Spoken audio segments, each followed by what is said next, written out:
Your dungeon master is about to start up a new campaign, set in a world of her own design.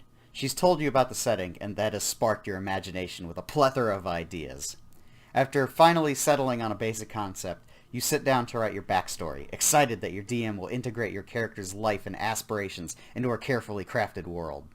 But where do you begin, and what elements should you include in your backstory? We answer these questions and more tonight on Playing God. I'm Detective Friar Jonathan Malone, and with me making a confused expression is Xander. Wait a sec, that's not your name. Nolan. Hey, man. Backstories, bro. We both have certain things we care about more or less than the other when it comes to writing it all up. We'll get into specifics in a second, but what are like the top three things you think about when making a character for yourself? Well, the first thing that I do is I look at creating a life. I go through the three stages of life. It basically is a three-stage project of your early childhood, your teenage years, and then your young adult life, depending on how old your character is. The second thing is I always try to remember that humbleness is necessary because you're about to begin an adventure. You didn't already have an adventure. And the third thing that I do is something I found on Reddit called knife theory, which we will get into a little bit later on. How about yours? Probably like in 15 seconds. Basically, mine are I had realistic upbringing. I guess that's kind of like your three stages of life thing. I might not necessarily get all the way to adulthood because maybe you do play a character who's like a teenager or a kid. There are some games that are specifically for that, kind of like Innocence in World of Darkness. The second thing that I care about is the lifestyle of the character. This is just basically make a character that is a person, and how do they just live about their normal lives if they didn't pick up a sword and needed to fight the biggest bad guy to ever live. This is just little stuff like where do they live, like where in the setting do they live, what's their house like, do they have a house, and then just like what's their daily routine. And then finally, how to tie it all into the DM's plot and their world. Because if you have a character, they should have some kind of vested interest and some direct plot that's coming to and from them. And part of that is giving your GM hooks in order to easily integrate you into the game.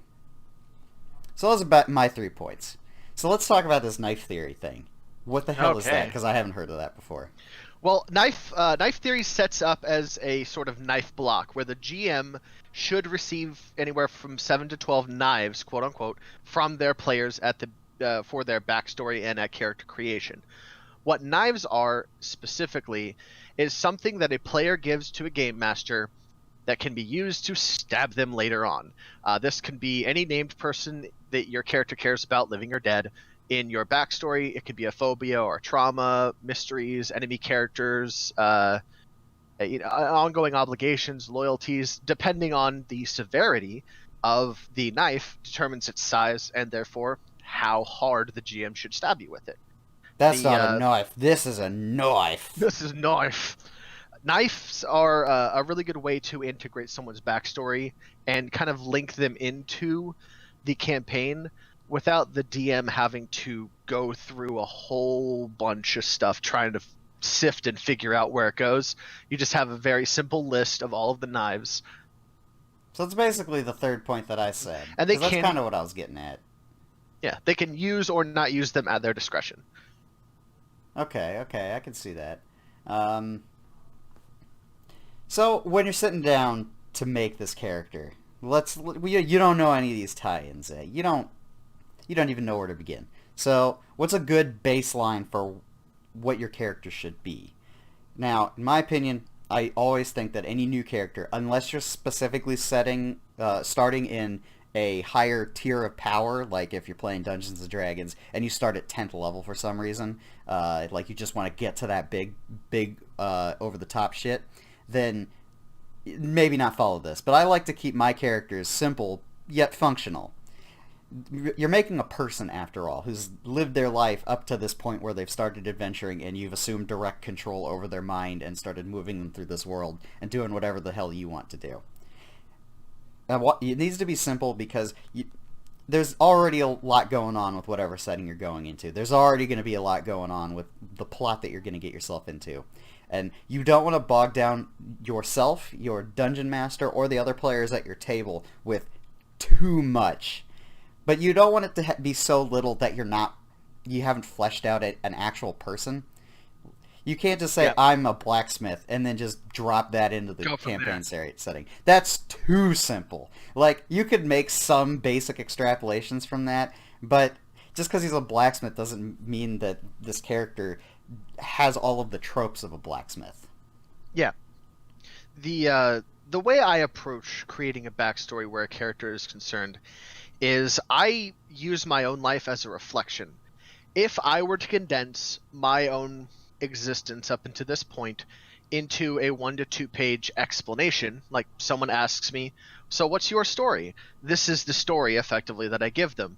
It's I was born, location, day, year. I had parent, they are both alive. I have a brother, 2 brothers, 3 brothers, a sister, and 2 cousins. Blah blah blah. You continue that basic explanation of who you are as an individual, and if you sit down in front of a computer or with a pen and paper, whichever you choose, and you stare down at the paper and just write your short story. If someone were to ask you to write who you are on a piece of paper and hand it to them, that should be the same thing that you're doing for your character. Now, if you are an adult and you have a job and you've moved on into life, you've done a lot of things, then it's expected that you should stop around 18 to 20. Like, you could go to college as a character, you don't necessarily have to, but all of these things, all of the things that make you who you are today are a combination and culmination of your childhood, your teenage years, and your early adulthood. And those things are fairly simple to combine when you just kind of just put some ink onto paper or words onto a screen. It's not as difficult to understand if you use yourself as a template. I probably wouldn't ever use myself as a template, but if you want a game that makes that whole process basically exactly the way Xander just described it, there's a variation of character creation in Shadowrun that straight up takes you through all those. It's like, Yep. what were your Lifestyle formative years modules. like? Pick something. What were your childhood years like? Pick something. Teenage years, still pick something. Pick Did you something. did you go to college? Yes, no, or like you went to you immediately started working right after you became an adult. Like, it takes you through all that, almost, and it also ties in like the actual mechanics of the game as part of Yep. that creation. So if you went to college, for example, if you want to play a mage character and use the lifestyle thing, if you go to college, they're going to know you're a mage. Like, it's registered that it's a thing. That's probably why you're going to college, because you have this weird power that you can't control, and also is incredibly dangerous to both you and others. And so you kind of have to get yourself into the system and figure out how to do Yep. that. Or that's just with the lifestyle. You could also have the variation where you stayed under the radar and you're just out there and you've tried to learn magic yourself, uh, or something along those lines. There's a lot of options where you could do this, because just thinking about what a childhood would be like in whatever setting you're in would fundamentally change how everything else down the line is. And also, but even though it does, it also makes it easier to think about what's going on further down the line, because it's kind of narrowed down the infinity options into something that's a little more packaged and usable. Yeah, they're the lifestyle modules for 5th edition for Shadowrun are a great tool, especially if you're new, either as a GM or a player. But there are resources that you can find online that can give you lifestyle modules that would effectively work in the same way for Dungeons and Dragons 5th edition, 3.5 of Pathfinder, and a slew of other game systems. So just do a little bit of research if you're not quite sure, A tool that a and lot don't of have a good people thing. a tool that a lot of people we know use is something that I don't use. I think, Xander, you like doing this. I recommend, if you do this, do not hand this whole thing to your GM, because they will be upset. But if Oh you no do no. the 100 character questions, Oh yeah. they actually don't ask you anything about mechanics. It's all about just like, Xander, give me some, like, a couple examples of some like really specific things they ask. One of the things that they ask is your character allergic to anything? When I was doing the 100 questions for Kenton, it asked, "Are you allergic to anything?" And his answer was, "Yes, I am allergic to bees." And from the beginning of the campaign, he made it very, very clear that he doesn't want to be around bees and that they'll cause him a lot of trouble. It's also in there that his greatest fear is large bodies of water and fish that can eat him. This is an actual documented thing that has created Kenton as more than just a two-dimensional piece of paper, but a three-dimensional person. If you were to see him walk into a room, you wouldn't be able to see through him effectively. Yeah, I mean, Uh, you can't see that he's allergic to bees by glancing at him. but should this situation arise, you have a question that was asked from this template that you can then walk into a room and someone has like a beehive up in the corner. It's an old decrepit place, and your character refuses to walk in, and they're like, "What's wrong with you?" It's like, "I'm allergic to bees." Well, that What? actually did come up fairly early on in the game when Yeah. you were out in the Elven Dominance because they had a lot of wildlife like that out there. And you did not hand me this big ass document that you typed out. I No. actually did not know you were allergic to bees up until some swarm or something showed up. And then you're like, I can't touch this. And everybody's like, why? Even me, I was like, what the, why? Because I'm allergic to bees. You could punch, like, buildings in half. Why can't you fight bees? Well, yeah, the reason why 100 questions thing is great to have for fleshing out your character is remember as a player, most of the backstory is not for your GM, it's just for you. The reason why the GM needs to know it, obviously, is so they can tie it into the rest of the campaign. But a backstory is a tool for you to use as a player that will help you create a real three-dimensional, fleshed out personality that's more than just I run into combat and swing my axe. You have to have something more to create something believable and create that suspension of disbelief. And that's one of the things that role-playing games are all about. You use this tool, you don't have to. I suggest it highly, but it will help you in that creation. I suggest at least looking through it if you haven't made a bunch of characters already. Maybe not Oh yeah. answering every single question, because Lord knows I won't. But if it just maybe gives you some ideas for what it is. That's why I started with this by saying simple yet functional, because even if you only Yeah. write like half a page of backstory that you actually give to your GM, that's not anywhere near as much as how much is in your head.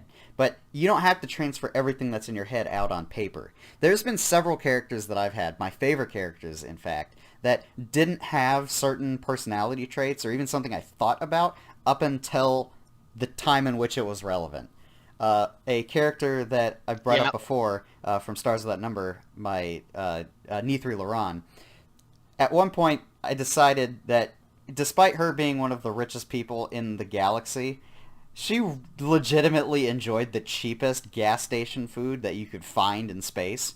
And so every time I get a paycheck, I would go into like the local frickin' 7-Eleven and just put down like a couple hundred credits for cheap ramen, instant shit, and just like walk out with huge bags, and she couldn't be happier. Little character quirks like that help create a sense of realism where your character is concerned. Nick's system effectively it takes a lot of time and definitely a lot of understanding of role play, and it takes a bit of experience and getting used to it. Creating a backstory on the fly is something I've seen only two players do. Nick is one of them in one of my campaigns, and a lot of the time it turns out to be pretty good. So even if you don't feel like writing down a whole bunch of stuff, just give your GM who your mom is, who your dad is, do you have any brothers or sisters, where you grew up, how old are you, and then you could just let everything else kind of flow. And that's also a really good way. And just as you go, make sure to take notes that, I am blah, blah, blah, and make sure that you keep it consistent. Because if things start to become contradictory in your quote unquote backstory that you're creating on the fly, then other players and, of course, your GM is going to notice. So try to keep it consistent and take notes if you can. Well, yeah, pretty much the whole thing's about taking notes because it's mostly Well, yeah, for you. just a bit of a disclaimer there. So when you're beginning and taking notes for your backstory and the creation of your character, There's also something else that we haven't touched on yet, but is absolutely fundamental in how your character has existed within the world, and that is to really look at the system and the setting that your GM has created and chosen for this game to be in. This is how Because, I make backstories so quickly and easily because if you're in a certain world, then you're already chopping off a huge chunk of the infinity options. So if you were playing in Dungeons and Dragons, guess what? You don't have to worry about playing a modern like Marine who just got back from Afghanistan or something like that. Like you could play just a some fighter who just that if that's your class if that's how you start your character design where it's just like I want to play this class. I do that a lot because what happens is the class has its mechanics, but the mechanics don't tell you who the person should be. So there's a lot of options with that. So when you know what the setting is, then what I usually like to do is I like to take parts of the setting and integrate my character into them, like very minor things. Like if there is a city that it has recently been completely annihilated by a roving band of hobgoblins, then maybe my character could have been from that city, not have helped in the battle because we're assuming this is a level 1 character. You wouldn't be able to take that. So no, no, of maybe course this not. early person's backstory is from this city as it was being burned to the ground. I made my escape with like 2 of my siblings, but our family's been split apart and we haven't been able to find each other since. And just from that one example, you've given your GM multiple plot points that you could work with. The first Oh is, yeah. let's assume that the GM is the one who decided that the city was razed to the ground by hobgoblins. Since your character has a close interaction with that, even if that's not the main plot, if your character hears something along those lines, like, "Hey, we heard about these like this army of 20,000 hobgoblins that is moving from the east or yeah east to the west," and you're like, "Oh shit, they're coming," and then that's when like everybody in the tavern turns and just like, "You know about this?" And then it could get your character into like working with the city guard or like that's a good explanation for why a higher noble person would want to speak with you. It would also give Because you your have character experience. it gives your character personal incentive to go find out what happened to like their parents because uh, that's one of these knives that Xander mentioned earlier. The parents could be straight up dead. You just don't know. They could also have been captured by the hobgoblins. They could have also just been dispersed somewhere else. Like maybe if the hobgoblins are heading east, they wanted to get out of that path, and their easiest method was to go north, and you went like southwest or something. So you might be able to find out where they are, which also gives your character excuse to go look at all of the GM set pieces because Oh GMs yeah. love showing you their set pieces. Oh, So we do super much.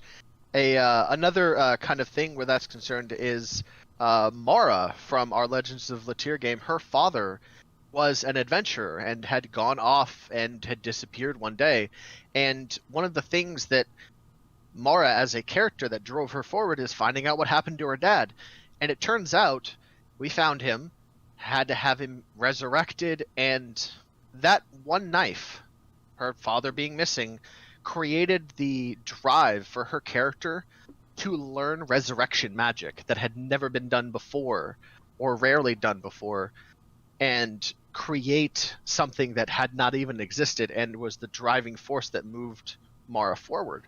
it So also even if spurred it's something research into small, petrification, which was what caused her father to become in a state that he ended up getting toppled over and broken into a bajillion pieces. So that was yeah, a pretty heartbreaking moment that it was she pretty eventually harsh. fixed by breaking reality and learning how to resurrect people. Yeah, and those little moments in your character's backstory can be huge, momentous occasions, both good or bad, Well, even within just with the that, story. that's a whole setting impacted by one character's backstory.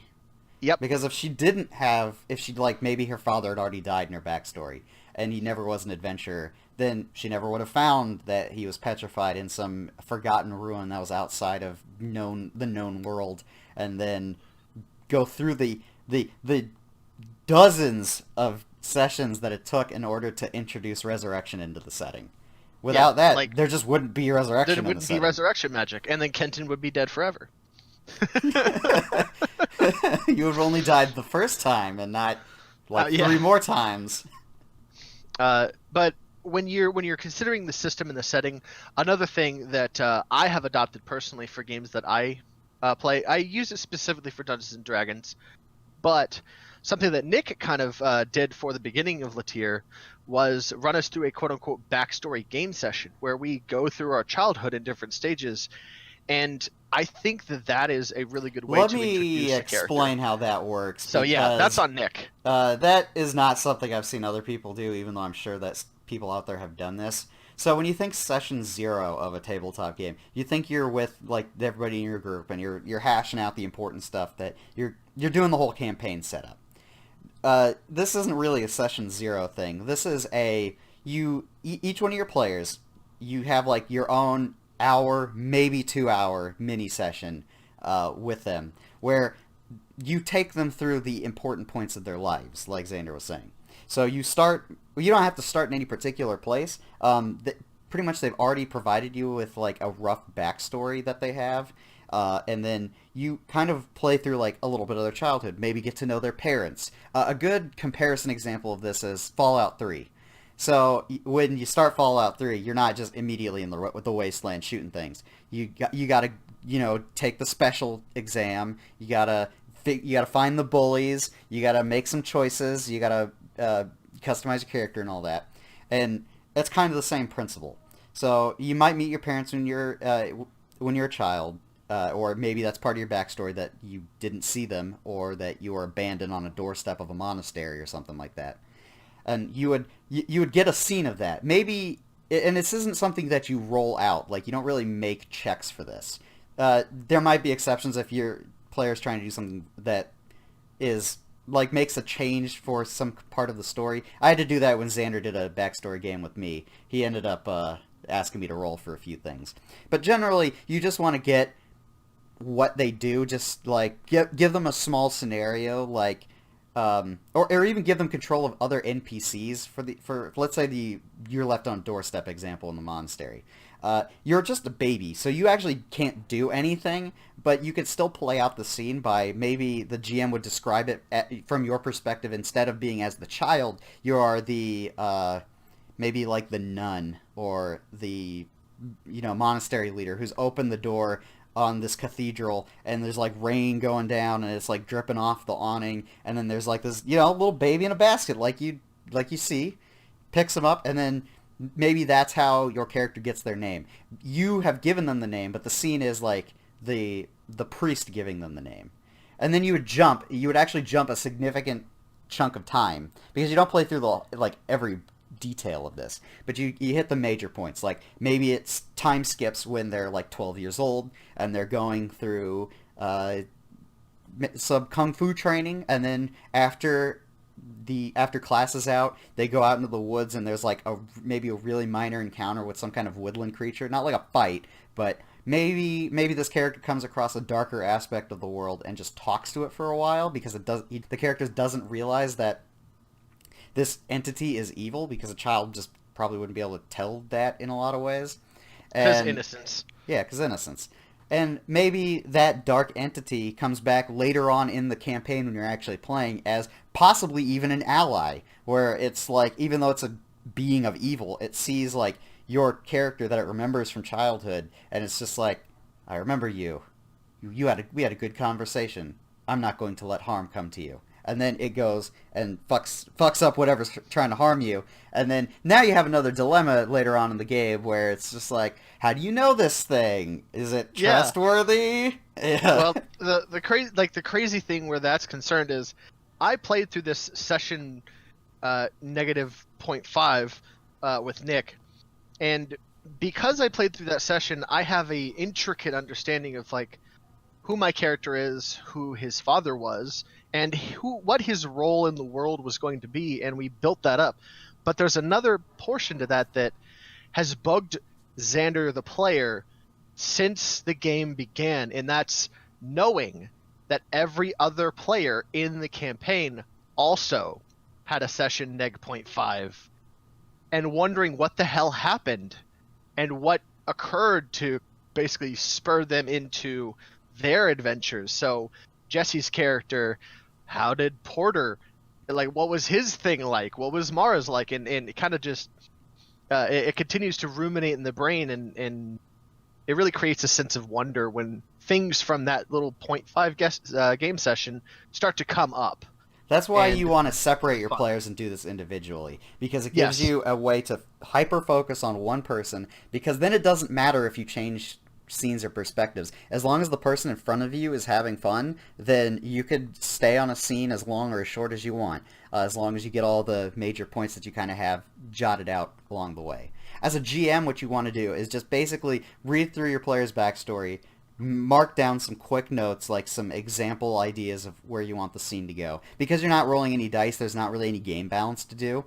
And then you just set them loose and see how they react. Maybe that actually inspires them to change a certain aspect of their backstory. And the example of when I did the one as a player, when Xander was doing the point 0.5 whatever, then there was a point where this is the part where the dice rolls came into play.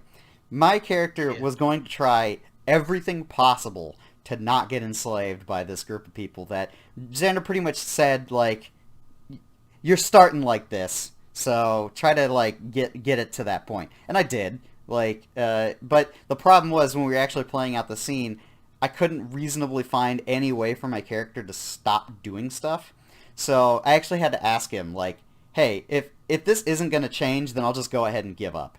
But if it is going to change, I actually have to ask you if it's like, can I actually legitimately affect the outcome of this? Because otherwise, I was just wasting time. And you had to think about it for a sec, but you said, yeah, you could do that. So then you started making me do a few rolls. It was only like 3. It was like an attack roll with like no damage just to like scratch a dude. Then it was like 2 swim checks to make sure I could get away. Oh no, it was a swim check and a stealth check, so I could get away via water and then not get caught. And Yeah. that changed how the game started because Xander Yeah. was expecting me to be with the other characters who didn't get away, but instead I And did. So I started in a different place, pretty much.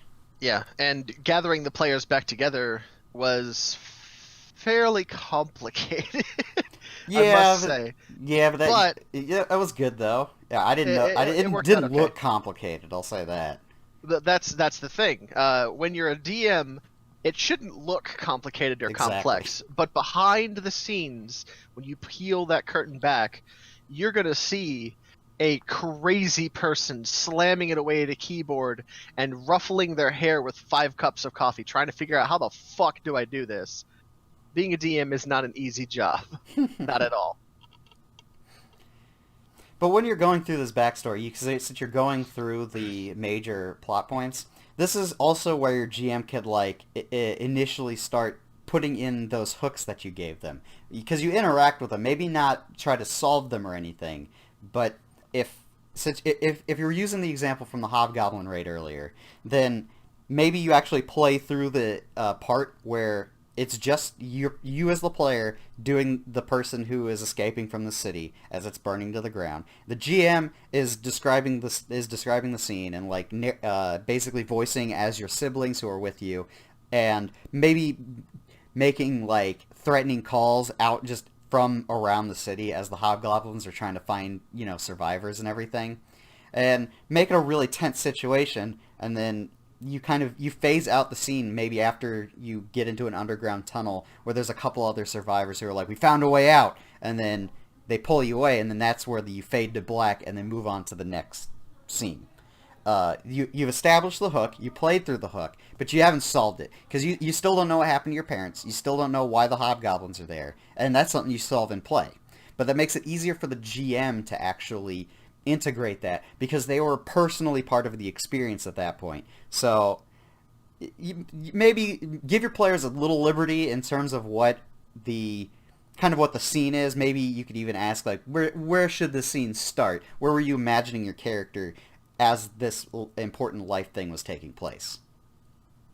And the good part about doing something like that and asking the players is before the campaign even begins, your players are affecting the world. And as a GM, that's one of the things that you want to help your characters strive for.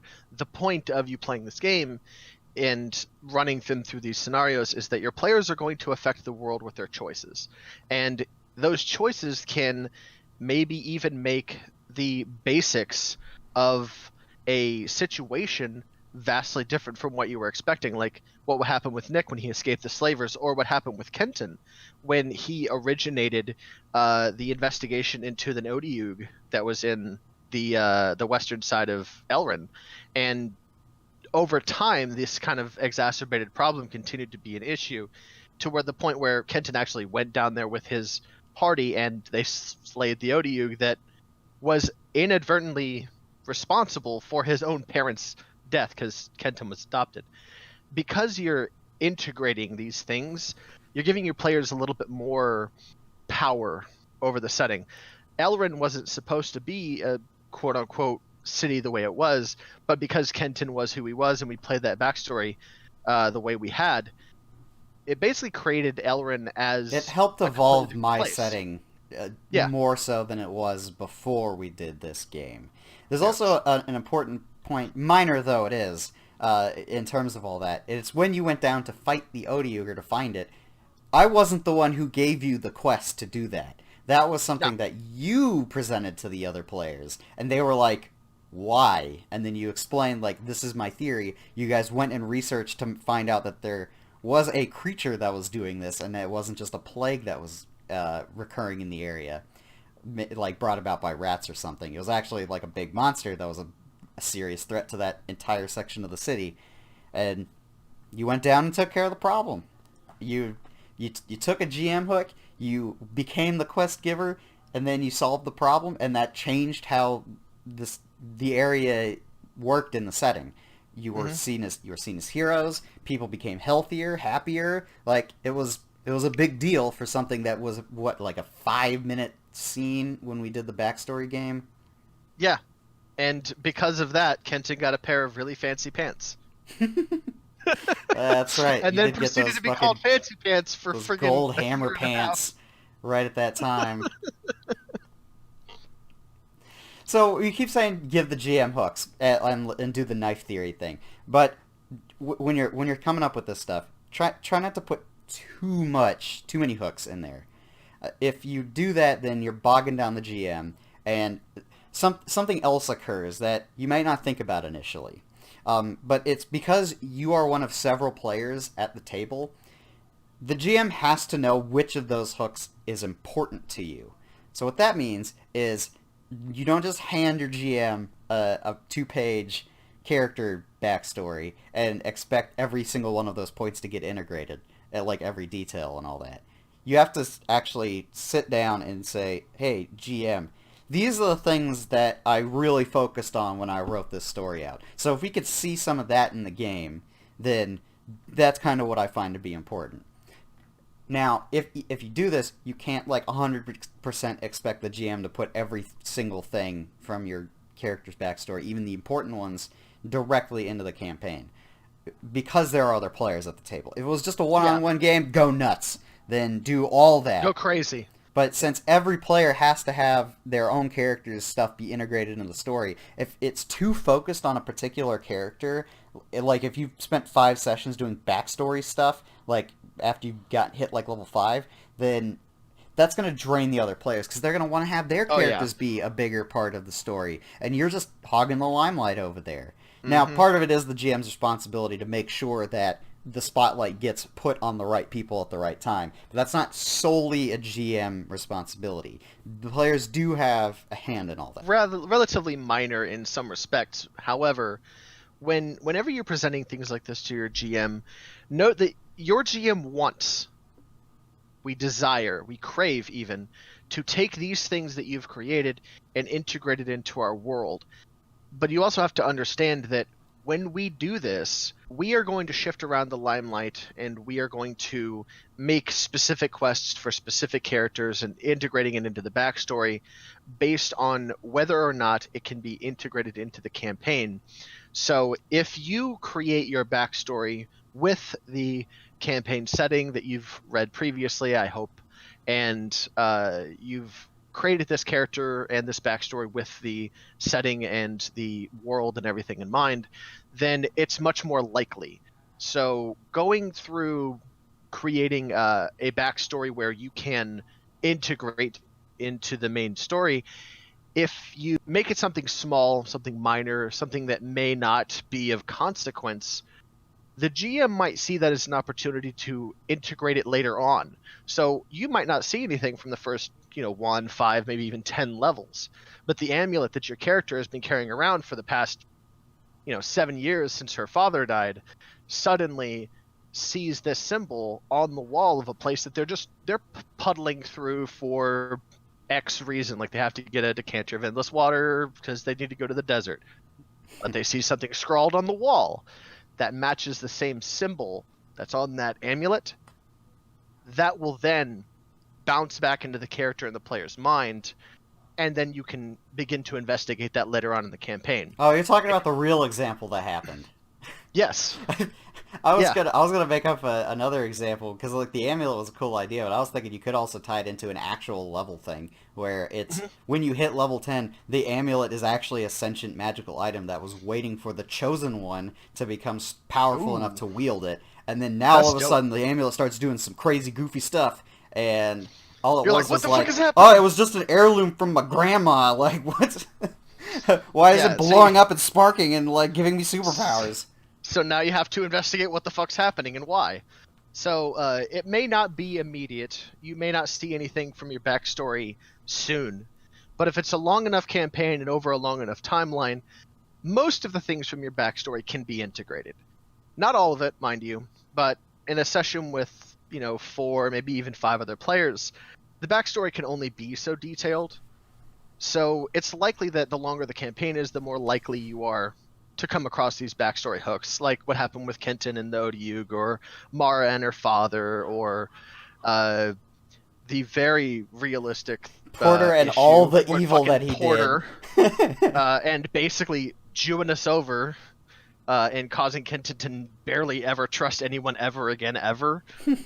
So you might come across some interesting things. And as a side note, if you are okay with making your character integral to the actual storyline, and like Porter, basically an agent of mayhem that's going to be fucking things up along the timeline, then that is also a thing that you can do. Just be okay with the fact that your character's probably going to get If you 86'd. want to try to do that, first of all, you have to ask your GM if that is something you can do, because Straight up. maybe your GM it has a hard no on that because they have a plot laid out, and and you can't really reasonably be integrated with it without blowing the whole thing apart.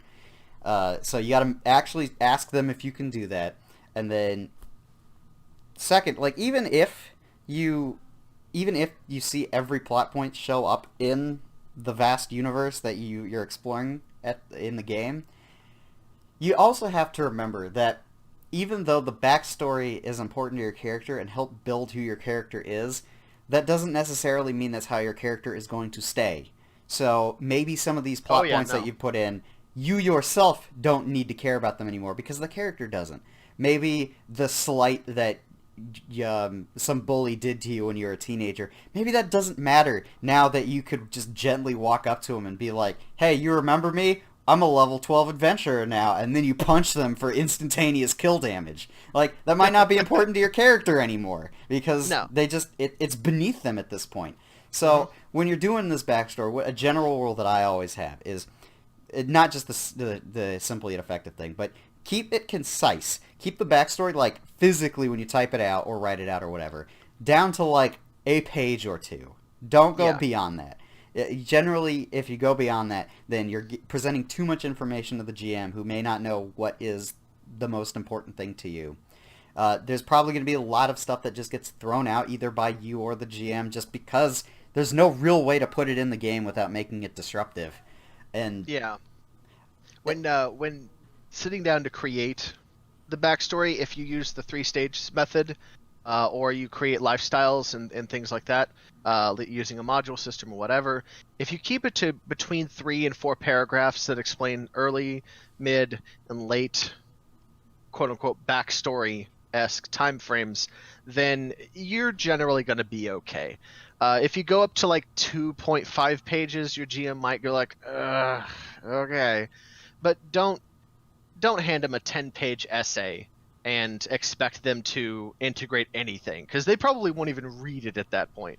I would also very specifically pick out things from that 10-page backstory to use to jack you with you, because you handed me a 10-page friggin' backstory and I'm playing God, damn it. So I'm Well, gonna fuck with you because you did that shit, but still, uh, like, just keep it short and concise. the page limit is kind of just a rough idea because basically, if you put too many plot points in, then the reason is that from a meta standpoint, you yourself, since you wrote it, you know what's coming to some degree, and if there's too much of that, then the game isn't very surprising unless your GM could do some really like good twists on some of your backstory, or integrate it in a way that really ties it in with the plot and makes it important.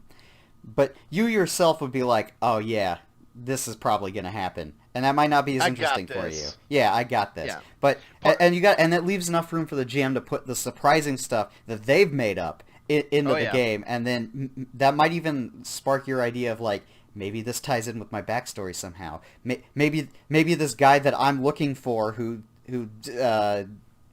shot my dog is over here in the city, and then you John Wick load your pistol and start walking across the giant field of CR10 monsters, and they back away from you because no one's gonna mess with John Wick, John Wick. No, fuck that. despite everybody Nope. messing with John Wick and failing every single time. Yeah, anybody who's like, yeah, fuck John Wick. Do you realize that's a really bad statement for your health? The first movie, the guy was like, "Don't fuck with John Wick," and then proceeds to fuck with John Wick for the rest of the movie. Yeah, same thing with the second movie too. In fact, the only one that didn't was I the haven't home- seen King I of haven't seen the Homeless three one. I haven't seen the third John Wick movie yet. People. Yeah, So I haven't either. no spoilers if you if you have. I haven't seen it yet. Please, no spoilers. But if you keep your backstory fairly concise, it will give you the opportunity to experience new things where your backstory is concerned that may or may not, be fun and interesting. Hopefully, it is fun and interesting, and that's if you have a decent GM. If you've written a boring backstory, you should Control A and then delete it all and start again. Yeah. Include like basic things like you were a child, you grew up, some events that you can take the opportunity to create events that your GM may or may not have even considered. Like, for example, that the hobgoblins attacking the city. If your GM didn't create that, they now have more stuff. You to also add need to to their run that world. by your GM because that is a major example of fucking with the setting. When I put up that example, I was thinking more the GM had decided at one point that the 20,000 hobgoblins were pretty much the main plot point for at least the first section of the game, and they've run through one of these cities. Now, deciding something that cataclysmically big happening in your GM setting, you got to run that by them. Oh, yeah. If they're cool with it, then yeah, go nuts. Yeah, go crazy. And this also it ties into one of the backstory things from 5th edition. One of the backgrounds that you can have as a folk hero. You did something as a pre-level 1 character that was heroic in nature. It could have been, you stopped a robbery from happening to the church's paladin or whatever. Like, you were riding in a situation. caravan with like a noble person that was like 2 stagecoaches ahead of you, like in their fancy wagon, and then some raiders came by to try to rob them, and you're like, oh hell no, and you like jump out the back of your own wagon and start whooping ass. That's your heroic deed. With just that, if your GM's cool with everything that example said, you've created a noble person for the GM to have in their setting. Yeah. You've And someone created who could a be an group ally. of raiders, yes, allies, because you don't have to think of your related characters just as blood relatives. You could think about them as the people you've met, your contacts, maybe Hmm. criminal buddies that you might not exactly trust, but they've But been fair. around when you really needed them, and you've been there for them. So you're pretty sure you could trust them at this point. Yeah, like good example, Kenton's Master Krobi, the woman that taught him how to be a monk effectively, is a legitimate, detailed character that I came up with for Nick effectively. And she runs the monastery just north of Elrin, and she has for as long as he can remember. And so you can help create world and plot points and characters that are beyond what your GM has come up with. And in a lot of ways, that shit's a gift for us because we're creating an entire setting. We're creating NPCs by the truckload. We're putting down lists of names for NPCs that you guys are inevitably going to talk to for some inexplicable reason. You want to go and talk to a baker, and now we've got to make a new NPC. But if you do these things that help flesh out the world just a little bit more, tiny little nuggets, that's useful for your GM, and that's things that we really thrive off of. So don't be afraid to talk to your GM about integrating some of these ideas that you might have, because it could be something that will work perfectly with what they have in mind. You just don't know it yet. It's macro And versus micro. So the mhm. GM's looking at everything through like a macro perspective, despite how they built the world if you listen to Designing a World series.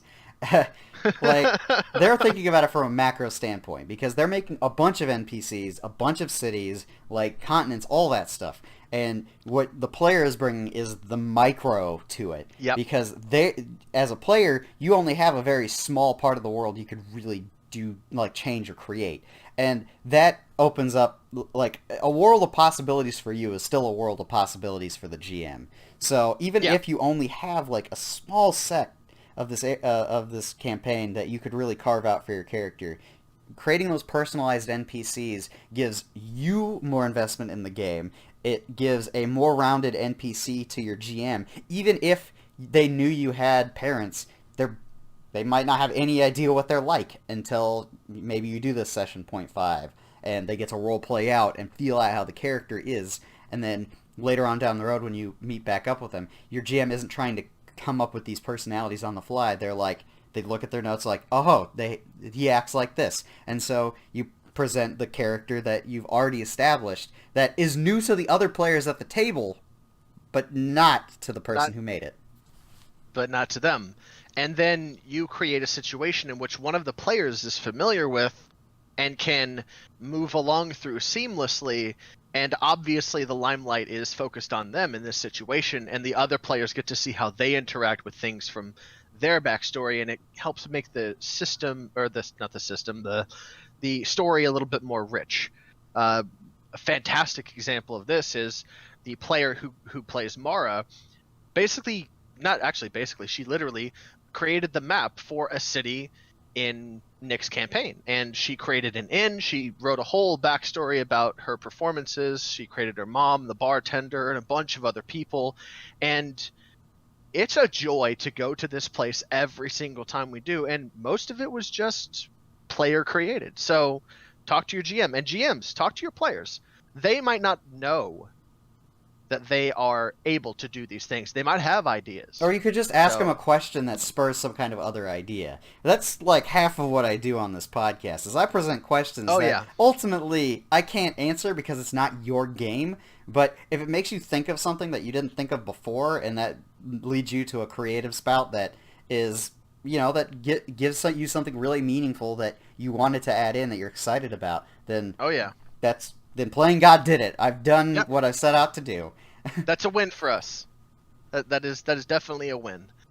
And when you are sitting down as a player and you're making your backstory, and you may or may not have a notable deed, you have characters that Let's talk are about them notable deeds just for a second. So okay. there's a specific backstory or background in 5th edition that you could pick the heroic deed. But let's say you don't want to exactly pick that, or you're playing a different game that doesn't have like hard background rules like that, and you Yeah. want to include something like this. It's not, as long as your GM's cool with it, obviously. it's cool to have the some noble deed that you did that like maybe that's what introduced your character into the life of adventuring or just something else. But you want to just have this as a one deed kind of situation. The only exception to this that I would say is if you're playing a more advanced character, like in some game systems like Savage Worlds, or not Savage Worlds, Deadlands, you could there's an option at character creation called Veteran of the Wasted West, which means you start the game with more XP than everybody else. There's no downside. You just start the game more powerful than everybody, and like that basically explains like you've lived in the wasteland for a while. You know what's going on in the world, and you've had the experience.